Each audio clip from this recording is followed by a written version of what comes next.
बिस्मिल्लाहिर्रहमानिर्रहीम, अस्सलाम वालेकुम। सुप्रीम कोर्ट ऑफ पाकिस्तान से मैं हूं ईसा नकवी, मेरे साथ अदील सरफराज मौजूद हैं। इस वक्त सुप्रीम कोर्ट ऑफ पाकिस्तान में एक ब्रांड न्यू सिचुएशन क्रिएट हो चुकी है। सब लोगों ने अंदाजे लगाए थे, ये तो सबको मालूम था कि जस्टिस मुनीब अख्तर आज जो 5 रुकनी बेंच है 63A की समात के हवाले से जो तश्कील दिया गया है उसमें कुछ ना कुछ करेंगे। ख़त आएगा, रिक्यूज़ कर सकते हैं, समात से अलहदा हो सकते हैं, बेंच टूट जाएगा, बेंच से अलहदा हो जाएंगे, कमरा अदालत में पहुँचेंगे, वहाँ पर जो है वो कोई बदमज़गी हो सकती है, वहाँ पर उनकी होने वाली गुफ्तगू मीडिया पर फ्लैश करेगी। लेकिन चीज़ें बड़ा डिफरेंटली अनफोल्ड होती हुई नज़र आई हैं। और अब इसके आफ्टर मैथ में क्या होगा? जस्टिस मुनीब अख्तर ने जिस तरीके से इस बेंच में शमूलियत इख्तियार नहीं की, नहीं पहुँचे, लेकिन रिक्यूज़ नहीं किया। उन्होंने कहा कि मेरे इस ख़त को, या जो उनका ख़त अब सामने आ चुका है, गुज़श्ता वीडियो में मैं सामने रख चुका हूँ, उसमें उन्होंने क्या कहा है कि इसको रिकॉर्ड का हिस्सा बनाया जाए, लेकिन मेरे इस ख़त को ये ना समझा जाए, मिसकॉन्स्ट्रू ना किया जाए, इससे गलत मतलब ये ना लिया जाए कि मैं बेंच का हिस्सा रहने से गुरेज़ कर रहा हूँ, माजरत कर रहा हूँ, इनकार कर रहा हूँ। तो अब क्या होगा और आज कमरा अदालत में क्या हुआ, ज़रा स्टेप बाय स्टेप देखेंगे और रिकन्स्ट्रक्ट करने की कोशिश करेंगे स्टोरी को, और ये समझने की कोशिश करेंगे अदील सरफराज से कि एग्जैक्टली अब ये जो 63A का मामला है ये कब तक हो पाएगा, हुकूमत को कब ये इजाज़त सुप्रीम कोर्ट ऑफ पाकिस्तान से मिल जाएगी कि वो PTI के बंदों को पकड़ धकड़ करके उनकी लॉयल्टी चेंज करवा के, उनसे वोट लेके, उनकी फ्लोर क्रॉसिंग करवा के, अपनी आईनी तरमीम पर मनपसंद वोटिंग करवा के एक नया अदालती ढांचा तश्कील दे सके। ये क्यों कर हो पाएगा? अदील सरफराज साहब, पहले तो मुझे ये बताएं कि यही अंदाज़ा था आपका कि जस्टिस मुनीब अख्तर यही करेंगे, या उन्होंने थोड़ा सा तमाम लोगों के अंदाज़ों को गलत साबित किया? काफ़ी हद तक उन्होंने वही कुछ किया है जो उनसे एक्सपेक्ट किया जा रहा था, मगर ये बात हम भी एक्सपेक्ट नहीं कर रहे थे एज कोर्ट रिपोर्टर्स के वो कमरा अदालत में आएंगे ही नहीं। और अगर ये तो ज़रूर कहा जा रहा था कि अगर जस्टिस मुनीब अख्तर ने बेंच में शामिल ना होने का फ़ैसला किया तो फिर बेंच ही नहीं आएगा, मगर चीफ़ जस्टिस काजी फ़ाइसा ने भी सरप्राइज़ कर दिया। तारीख़ में पहली दफ़ा हमने आज कमरा अदालत में देखा कि 5 कुर्सियाँ लगी हैं 5 रुकनी लार्जर बेंच के लिए, जिनमें से एक खाली है, एक फाजिल जज आए नहीं है, बावजूद इसके कि एक नहीं आए 4 आ गए। और अब तो कमी शायद एक ही बात की रह गई थी कि उस जगह पर तस्वीर लगा दी जाती जस्टिस मुनीब अख्तर। जिस तरह वो टीवी टॉक शोज़ में होता है कि कोई गेस्ट जो है वो चला जाता है तो फिर जब एंकर को गुस्सा आता है तो उनकी तस्वीर का प्रिंट आउट लेकर लगा देता है और कहता है कि ये खाली कुर्सी रिप्रेजेंट कर रही है फ़लाँ फ़लाँ शख्स। बिल्कुल, तो वो ऐसा ही कुछ सीन था और हमारे लिए बड़ा ये अनप्रेसिडेंटेड था, ऐसा पहले कभी नहीं हुआ। क्योंकि अगर अक्सर औकात हम देखते हैं जजेस साहिबान को एतराज़ होते हैं बेंचेस की तश्कील पर, उनके तरीक़ाकार पर, उन सवालात को फिर एडमिनिस्ट्रेटिव साइड पर ही एड्रेस भी कर दिया जाता है जब उनका कोई लेटर सामने आ जाए, ना कि कमरा अदालत में बावजूद इसके कि एक जज नहीं मौजूद, दीगर मानदा जजेस को लेकर आप कमरा अदालत में बैठ जाएं और फिर वहाँ पर बकौल मतीउल्लाह जान साहब की एक प्रेस कॉन्फ्रेंस जड़ दें। और 4 जजेस ने जो आज किया, क्योंकि वो जुडिशल प्रोसीडिंग्स तो थी नहीं, जुडिशल प्रोसीडिंग्स तो एक सूरत में होती कि एक वेल कॉन्स्टिट्यूटेड जो 5 रुकनी लार्जर बेंच है वो समात करता, मगर यहाँ पर तो लार्जर चाहे रिक्यूज़ ही कर देते लेकिन जस्टिस मुनीब अख्तर मौजूद होते, जस्टिस मुनीब अख्तर मौजूद होते तब ये अगर जजेस साहिबान यहाँ पर आते। आपको मालूम है जस्टिस उमर अता बंदयाल जब चीफ जस्टिस थे उन्होंने एक 9 रुकनी लार्जर बेंच बनाया था। टू आर सरप्राइज़ उसमें जस्टिस काजी फ़ाइज़ और जस्टिस सरदार तारिक मसूद साहब को शामिल किया गया था। जस्टिस काजी फ़ाइज़ और जस्टिस सरदार तारिक मसूद ने उस लार्जर बेंच की समात के आगाज़ से पहले ही ये कह दिया कि वो इस बेंच का हिस्सा नहीं बनेंगे, गो कि उन्होंने ये भी कहा कि वो रिक्यूज़ नहीं करेंगे। उन्होंने कहा कि हम इस बेंच की कॉन्स्टिट्यूशन को ही नहीं मानते। वही ग्राउंड्स हैं जो आज जस्टिस मुनीब अख्तर ले रहे हैं। और जस्टिस मुनीब अख्तर, लेकिन वो आए थे कमरा अदालत में, वो आए थे कमरा अदालत में। इस चीज़ को भी बहुत से लोग पॉजिटिव ले रहे हैं कि जस्टिस मुनीब अख्तर का कमरा अदालत में ना आना भी एक पैगाम है कि उन्होंने बड़ी डिसेंसी का मुजाहरा किया है। अगर वो चाहते तो वो भी काजी फ़ाइज़ साहब की तरह यहाँ पर एक माहौल बना सकते थे और हेडलाइंस बनती, तमाम चैनल्स के ऊपर फ्लैश करती, डब्बे घूमते। उन्होंने ऐसा नहीं किया, उन्होंने एक ख़त भेज दिया और उस ख़त को उन्होंने ये भी कह दिया कि रिकॉर्ड का हिस्सा बनाया जाए, जो कि जनाब काजी फ़ाइज़ साहब ने इनकार कर दिया। तो फिर कमरा अदालत में जो कार्रवाई हुई, अगर इसको ज़ाहिर है कि अब इसके ऊपर एक राय मुनक़सिम है। कुछ लोग कह रहे हैं कि ये तो ज़ाहिर है कि ये तो प्रेस कॉन्फ्रेंस थी, जैसे आपने हवाला दिया मतीउल्लाह जान का,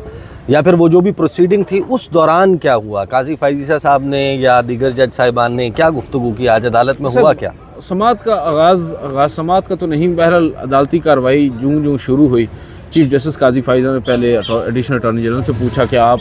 क्यों हैं, अटॉर्नी जनरल नहीं हैं। उन्होंने कहा कि वो दस्तयाब नहीं है। फिर बज़ाहिर ऐसे लग रहा था कि शायद समात शुरू होने से पहले कुछ हुआ है, चीज़ों को कूल डाउन करने की कोशिश कर रहे थे। बज़ाहिर हमें यही नज़र आ रहा था, या अपने मिजाज को बेहतर करने की कोशिश कर रहे थे, कुछ गपशप लगा रहे थे। वकील जो शहजाद शौकत हैं, Pakistan supreme court bar association के प्रेसिडेंट, उनसे उन्होंने पूछा कुछ चीज़ें। उसके बाद फिर ख़ुद ही बताया कि रजिस्ट्रार साहिबा को एक ख़त भेजा गया है जनाब मुनीब अख्तर की जानिब से। उस ख़त का उन्होंने सिर्फ आखिरी 4 या 5 सतरें, जो लास्ट पैराग्राफ है, वो पढ़ा, जो कंक्लूजन था। यानी वो जो खुद परस्ती, सेल्फ एड्यूलेशन वाला वो अवॉइड किया। और अब हमें अंदाजा होता है स्मीयर कैंपेन वाला उन्होंने नहीं बताया कि जस्टिस मुनीब अख्तर ने कहा है कि एक घटिया मुहिमबाजी जो है या एक झूठ पर मबनी कैंपेन वो चीफ जस्टिस की तरफ से चलाई गई है। और उसी ख़त में उन्होंने ये भी कहा है कि खुद परस्ती का मुज़ाहरा किया है चीफ जस्टिस ने उस जवाब में जो उन्होंने जस्टिस मंसूर अली शाह के आइनी और कानूनी सवालात अपने नोट में उठाए गए थे उसमें कहा है। तो ये उन्होंने कमरा अदालत में नहीं पढ़ा। और उसके बाद उन्होंने बहरहाल ये ज़रूर बताया है, एक लेक्चर ज़रूर दिया है कि आइन के आर्टिकल 63A की तशरीह पर जो नज़रसानी दरख्वास्त है, ये कितना अहम आइनी नुक्ता है और इस पर समात होना ज़रूरी है। वो ये कहते हैं कि 2.5 साल से ये मामला सुप्रीम कोर्ट में ज़ेर इल्तवा है, मगर ये मुकर्रर नहीं हो रहा था। अब जब ये मुकर्रर हो गया है तो हम चाहते हैं कि इसको हतमी शक्ल दी जाए और इस पर समात को आगे बढ़ाया जाए। लिहाजा इस मामले को उन्होंने मज़ीद तूल देने की बजाय कल तक मौखर करने का कह दिया। इसके ऊपर भी अब एक सवाल उठता है। एक जानिब उनको भी मालूम है, हमें भी मालूम है कि अब जो बेंच है उसको तश्कील देना है 3 रुकनी कमेटी ने। चलें, अब 3 रुकनी तो नहीं है, 2 रुकनी सही, मगर प्रैक्टिस एंड प्रोसीजर कमेटी ने बेंच को तश्कील देना है। बावजूद इसके आप कैसे ख़ुद से ये डिसाइड कर रहे हैं उस कमेटी से मुशावरत के बगैर कि कल ही इस मुकदमे पर समात होगी, और आपको भी ये नहीं मालूम। और ये क्यों ये एक हसीन इत्तफाक है कि एन वो वक्त जब हुकूमत नंबर पूरा करने की, एक आइनी तरमीम को पास करने के लिए तगदौ में नज़र आती है, तो उसी वक्त सुप्रीम कोर्ट ऑफ पाकिस्तान समझती है कि ये एन वो वक्त है जब बहुत ज़रूरी हो गया है कि इस मुकदमे को फिक्स किया जाए और इस पर फैसला किया जाए। देखिए, यही तो हम भी यही बात कर रहे हैं। आपको याद होगा एक और मुकदमा आया था आम इंतखाबात से पहले, जिसमें मियां साहब की बिल्कुल, उस वक्त भी सवालात उठे थे, मगर उस वक्त हम जैसे कुछ नादान जो थे वो डिफेंड कर रहे थे उस मामले को। हम ये कह रहे थे कि हम बेनिफिट ऑफ डाउट जिसे कहते हैं, हाँ, कि ये कोई कोइंसिडेंस नहीं है, ये बस हो गया, ठीक है, ये बस हो गया, ये रूटीन की चीज़ है, इसमें एज सच कोई पर्सन स्पेसिफिक नहीं है। मगर फिर अब हम देखते हैं 13 जनवरी का फैसला आता है, हालांकि उसमें कंप्लीट जस्टिस इन्वोक करते हुए मीर बादशाह केसरानी का मामला अखबारात में इश्तिहार दिए गए कि जो शख्स जो है वो ताहयात नाअहल है वो सुप्रीम कोर्ट से रुजू करे। वो सुप्रीम कोर्ट फैसला ना करती तो शायद नवाज़ शरीफ साहब, चाहे फार्म 45 हो चाहे फार्म 47 हो, कम से कम रुकने कौमी असम्बली तो आज ना होते, और शायद वो एक बेटर पोजीशन में होते पॉलिटिकली, कम से कम उनके ऊपर ये तमाम तर इल्ज़ामात ना होते। गो के कानून उस वक्त बन चुका था, लेकिन उस वक्त एक तजाद था, इलेक्शन एक्ट में तरमीम और सुप्रीम कोर्ट ऑफ पाकिस्तान के लार्जर बेंच का फैसला। उस तजाद को अगर उस वक्त सुप्रीम कोर्ट दूर ना करती तो शायद नवाज शरीफ साहब की जो रुकनीत है वो क्वेश्चन हो जाती, अगर वो रुकन बन भी जाते बावजूद इसके। अब आते हैं आज की इस डेवलपमेंट की तरफ। अब मुद्दा ये है सर कि अब आपने जो बात की, बड़ी दुरुस्त बात है कि टाइमिंग बहुत मैटर करती है। इसी वक्त जब पार्लिमान को एक रेस्क्यूअर की ज़रूरत है, पार्लिमान को ज़रूरत है उस वक्त रेस्क्यू की, पार्लिमान नहीं, हुकूमत को चाहिए, वो इस वक्त ढूंढ रही है कि कोई आए और हमें इसमें बचाए, क्योंकि बज़ाहिर तो नज़र यही आ रहा है, ज़राए भी ये बता रहे हैं कि शायद मौलाना साहब अब भी नहीं माने और उनके पास अब लास्ट रिजॉर्ट बचा था यही 63A की जजमेंट। इस जजमेंट को अगर अब supreme court of Pakistan recall कर लेती है, वापस ले लेती है, तो फिर कम से कम मुनहरफ हो जाएंगे,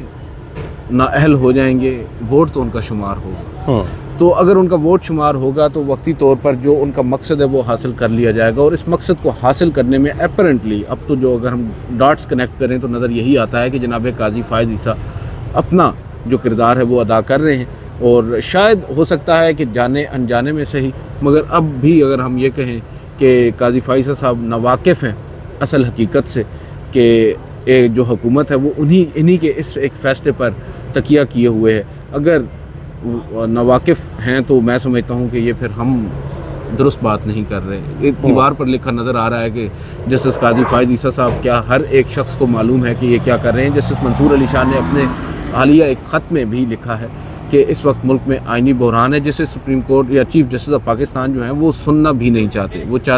वो नहीं चाहते कि कोई जज कम से कम ये भी किसी ख़त में लिख दे कि आइनी बहरान है, हम कोई जजमेंट पास नहीं करना चाहते। तो जब उनका मत में नज़र ये हो तो इस दौरान हुकूमत तो बेनिफिशरी होगी। उस वक्त मुझे याद है आप जब चल रहा था मामला प्रैक्टिस एंड प्रोसीजर का, और उससे कबल 184(3) के ऊपर जस्टिस काजी फैसल साहब ने एक ऑर्डर पास किया था, तो आप और मैं व्लॉग कर रहे थे, तो आप कहते थे जो बातें आज खैर वो दुरुस्त साबित हो रही हैं, हम नहीं मान रहे थे। हम ये कहते थे कि भाई ऐसा नहीं है। उस वक्त जस्टिस काजी फैसल साहब ने जो बातें की थी हमें लगता था कि बड़ी वो दुरुस्त होती थी, मगर अब वक्त के साथ साथ चीज़ें, ये फॉर दैट मैटर आप याद कर लें, जस्टिस मुनीब अख्तर ने जो प्रैक्टिस एंड प्रोसीजर का जब मामला जब उसको यहाँ पर सुना गया फुल कोर्ट में और उसको नशर किया गया, उस वक्त जो उन्होंने पॉइंट्स उठाए थे कि पार्लियामेंट फिर डिसाइड कर रही होगी कि क्या बेंच बनना चाहिए, कौन किसको सुने, कौन किसको ना सुने, किस बेंच में कौन से मुकदमात लग रहे हों, कौन सा जज किसके साथ बैठे, तो आप बेसिकली उठाकर उनके हाथ में दे रहे हैं। तो आज फिर वो साबित हो गया ना कि वही होता हुआ नजर आ रहा है। जस्टिस मुनीब अख्तर की तो मैं विजडम का कायल हो गया हूँ कि जो बातें उन्होंने कही है ना सर, वो इवेंचुअली दुरुस्त साबित हुई हैं। उन्होंने, आपको याद होगा, याद क्या, अभी ये जो जजमेंट है 63A वाली जो इस वक्त इन क्वेश्चन है, इस जजमेंट को जब पास किया था तो मुझ समेत बहुत सारे लोगों ने आइन रीराइट हो गया, आइन को रीराइट किया गया है। गो के उस वक्त हम समझते थे कि ये बात दुरुस्त, और काफ़ी हद तक अब भी लोग ये कहते हैं। लेकिन इनकी मंशा जो है वो जब हॉर्स ट्रेडिंग रोकना है, जब बेसिकली, लेकिन अब हम देख रहे हैं उस जजमेंट को, और अब उस जजमेंट के आड़े आना हम देख रहे हैं। अगर उस वक्त जस्टिस मुनीब अख्तर ने वो काम किया था तो दुरुस्त ही किया था ना। उनको भी मालूम था कि यही कुछ होता है यहाँ पर। यानी ये बिल्कुल इसी तरह मैं अगर एक्सप्लेन करूँ या मिसाल दे सकूँ कि अगर मैं हुकूमत हूँ और मुझे सुप्रीम कोर्ट ऑफ पाकिस्तान या पाकिस्तान का आइन ये इजाज़त देता हो कि मैं फ्लोर क्रॉसिंग करवा सकता हूँ, वोट काउंट करवा सकता हूँ, तो मुझे बेसिकली एक ऑप्शन दिया गया है हुकूमत की तरफ, जो आइन है उसकी तरफ से और सुप्रीम कोर्ट ऑफ पाकिस्तान की तरफ से, कि मैं किसी भी शख्स को जिसका मैंने वोट हासिल करना है उसको उठाऊं, उसके ऊपर मुकदमात कायम करूं, उसकी फैमिली में से किसी को उठाऊं, उसके ऊपर दबाव डालूं, उसको लालच दूं और उसको कहूं कि ठीक है तू नाअहली बर्दाश्त कर, तो रुकनीत से जो है वो हाथ धो बैठ, लेकिन वोट मेरा नंबर पूरा कर दे। तो ये बेसिकली एक ओपनिंग है जो हुकूमत के फेवर में जाती है, निज़ाम के फेवर में जाती है कि वो अपना नंबर इस तरीके से पूरा कर सकते हैं। तो अब वो जो रिकॉन्स्टिट्यूटेड कमेटी है, अमेंडेड ऑर्डिनेंस, जो अमेंडमेंट का ऑर्डिनेंस आया, practice and procedure amendment ordinance,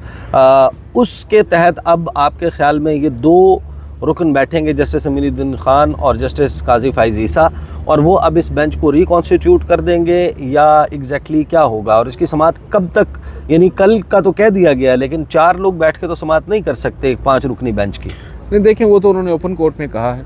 कि हम जस्टिस मुनीब अख्तर से गुजारिश करेंगे, मनाने की कोशिश करेंगे कि वो आ जाएं। अगर वो नहीं आते, क्योंकि अब उनके ऊपर ज़्यादा इसरार इस वजह से भी है क्योंकि वो ऑथर जज थे, वो के 2 और मेंबर भी हैं इस बेंच के अंदर जो पहले वाले बेंच का हिस्सा थे, जस्टिस जमाल मंदोखेर और जस्टिस मज़हर आलम याखेर, मगर वो दोनों डाइसेंटिंग नोट लिखने वाले जजेस हैं। जो अक्सरियती फैसला है उसको लिखने वाले जस्टिस मुनीब, वो इस फेवर में थे कि ये फ्लोर क्रॉसिंग इस तरीके से या वोट काउंट हो सकता है। बिल्कुल। तो वो अब जस्टिस मुनीब अख्तर जो हैं उनको एक तो इस बेंच में उनका होना इस वजह से ज़रूरी है, मगर दूसरी जानिब अब जस्टिस काजी फैज़ल साहब, मुझे जो नज़र आ रहा है, जो आज उनका तर्ज़े अंदाज़ था, उससे अंदाज़ बयान था, उससे मुझे यही नज़र आ रहा है कि जस्टिस काजी फैज़ल साहब अब एक दफ़ा हिफ्ज़ मातक़द्दम उनसे पूछ लेंगे, आगे से ना होगी, फिर प्रैक्टिस एंड प्रोसीजर कमेटी का इजलास मुमकिन तौर पर इस वक्त हो रहा होगा,